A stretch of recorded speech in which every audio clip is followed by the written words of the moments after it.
ክቡራን አድማጭ ተመልካቾቻችን የዝቋላ ወረዳ መንግስት ኮሚኒኬሽን ጉዳዮች ጽህፈት ቤት ያዘጋጀውን የቪዲዮ መረጃ ይዘንላችሁ ቀርበናል። የሰስቀ ከተማ ነዋሪዎች የዘመናት ባህላዊ እሴትና የሴቶች ነጻነት መገለጫ የሆነውን ሻዴ በዓል በታላቅ ድምቀት ለማክበር ስላደረጉት ዝግጅት የምናቀርብላችሁን ዘገባ እስከ መጨረሻው ድረስ እንድትከታተሉን በአክብሮት እንጋብዛለን። የከተማ ነዋሪ ወጣት የዋግነሽ መኮንን በበኩሏ የሻዴ በዓል የሁላችንም የጋራ ሀብት በመሆኑ ሙሉ ማህበረሰቡ ለበዓሉ ማድመቂያ የሚጠበቅበትን አስተዋጽኦ ሊያበረክት ይገባል ብለዋል። ሻዴን በታላቅ ዝግጅት እየተዘጋጀን ነው።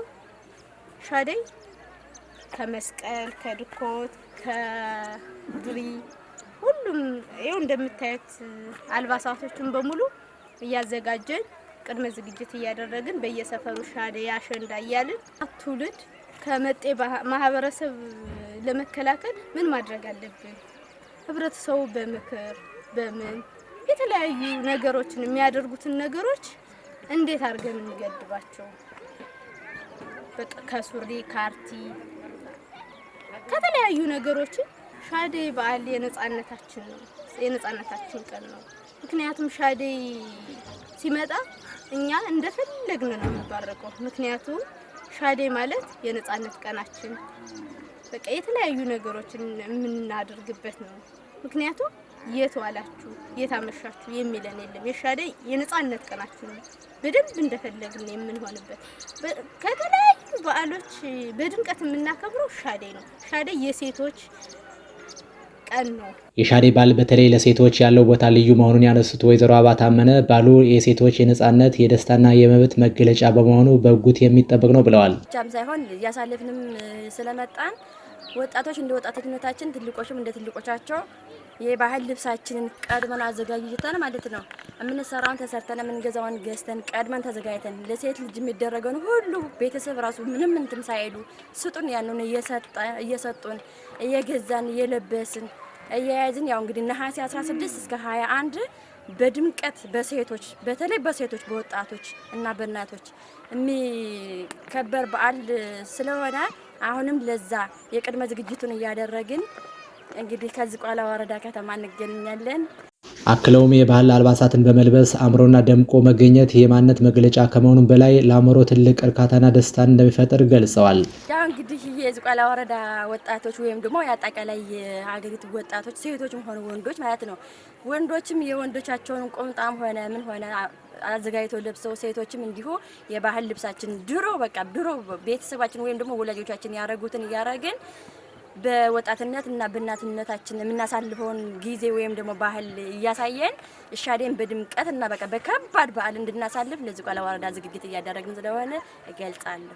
ሻዴ የእናቶችና የሴቶች የድምቀት ይሄም ትክክል ነው። ምክንያቱም ሌላ በዓል ለኛ ለሴቶች በተለይ ለኛ ለሴቶች ሌላ በዓል አይመስልንም። የሻዴ በዓል ግን ገና ነሐሴ ሲጀምር ጀምረን ዝግጅታችን ለሻዴ ነው። በቃ አእምሯችን ራሱ ተደስቶ ወይም ደግሞ ታድሶ የሚገኘው ለሻዴ ብቻ ነው። አሁን እኛ በቃ ሻዴ እንዴት እናሳልፍ፣ ዝቋላን እንዴት አድርገን እናሳልፋት፣ ወይስ ደግሞ ሀገሪቱን እንዴት አድርገን ሻዴን ባህላችን እንዴት ማሳየት አለብን ብለን በዝግጅት በቃ በጉጉት እየጠበቅን ስለሆነ የሻዴ በዓል የእናቶችና በተለይ የሴቶች ትልቅ በቃ በዓላችን ሻዴ ነው። የዝቋላ ወረዳ ባህል ቱሪዝምና ስፖርት ጽህፈት ቤት የባህል እሴቶች ቡድን መሪና የጽህፈት ቤቱ ተወካይ ኃላፊ አቶ ዘነበ ኪሮስ በበኩላቸው በዓሉ ሃይማኖታዊና ባህላዊ እሴቱ ሳይደፈርስ በላቀ ደረጃ ለማክበር ከአብይ ኮሚቴው ጋር በቅንጅት እየተሰራ መሆኑን አረጋግጠዋል። ሻዴይን እንግዲህ ለማሳለፍ ሻዴይን እናበረታታለን፣ ባህሎቻችን እንጠብቃለን በሚል ሳቤ ነው የሚከበረው ዘንድሮ። በዚህ መሰረት እቅድ በማቀድ የአብይ ኮሚቴው ጋር የጋራ በማድረግ አቶ ዘነበ አያይዘውም ዘንድሮ ህጻናት፣ ወጣቶችና እናቶች በሶስቱም የእድሜ ደረጃ በተሳካና በደመቀ ሁኔታ በዓሉን እንዲያከብሩ ሰፊ ዝግጅት መደረጉን ጠቁመዋል።